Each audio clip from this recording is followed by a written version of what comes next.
Salut les Scampis, bienvenue dans ce nouveau G2NLTip et aujourd'hui on va parler réseaux sociaux et plus particulièrement de la différence entre LinkedIn et Facebook.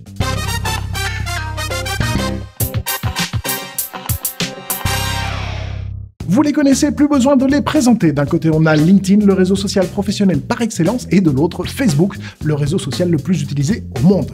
Eh bien, on voit de plus en plus de personnes agacées par les statuts non professionnels sur LinkedIn.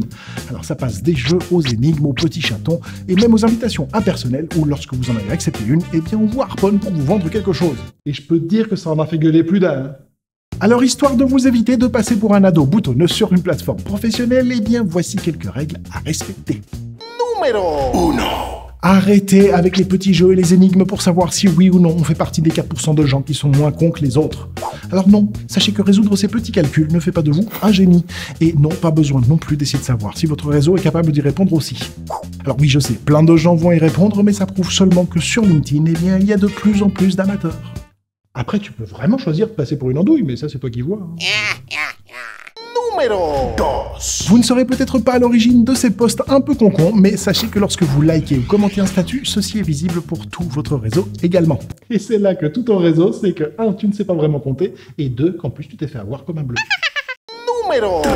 Signaler que vous en avez marre de voir ce genre de contenu ne sert absolument à rien si ce n'est de passer pour quelqu'un qui se plaint tout le temps. Ça n'est absolument rien de constructif. Pas content, pas content, pas content. Alors heureusement, il existe une fonctionnalité, comme dans Facebook d'ailleurs, où vous pouvez désactiver le suivi de la personne concernée. Les publications de cette personne n'apparaîtront plus dans votre flux, mais vous restez tout de même en connexion. Pour ça, en haut à droite du statut, vous avez 3 petits points, et c'est là que vous pourrez choisir de ne plus suivre la personne. Et hop, grand nettoyage. Numéro 4. Lorsque vous invitez quelqu'un à se connecter avec vous, n'oubliez pas de personnaliser votre invitation. Et évitez d'inviter la terre entière aussi. Choisissez plutôt des personnes avec qui vous avez réellement envie de vous connecter. C'est un peu comme si tu rentrais en boîte pour trouver des amis.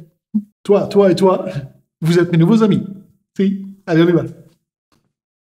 Dans votre invitation, si c'est pour quelqu'un que vous avez déjà rencontré en live, eh bien rappelez-lui les circonstances de votre rencontre. Si par contre c'est une personne que vous n'avez jamais vue, précisez alors dans quel but vous voulez vous connecter avec elle. Alors oui, ça prend un peu plus de temps, mais c'est ce qui fera la différence entre un gros réseau qui ne sert à rien et un petit réseau ciblé, mais super efficace. Qualité, quantité, tout ça, hein.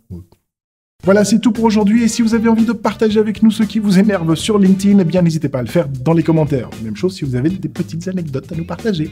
En attendant, abonnez-vous à la chaîne YouTube, et puis surtout n'oubliez pas d'aller liker notre page sur Facebook. Seulement 4% de la population arrivera à s'abonner à notre chaîne et à liker notre page Facebook.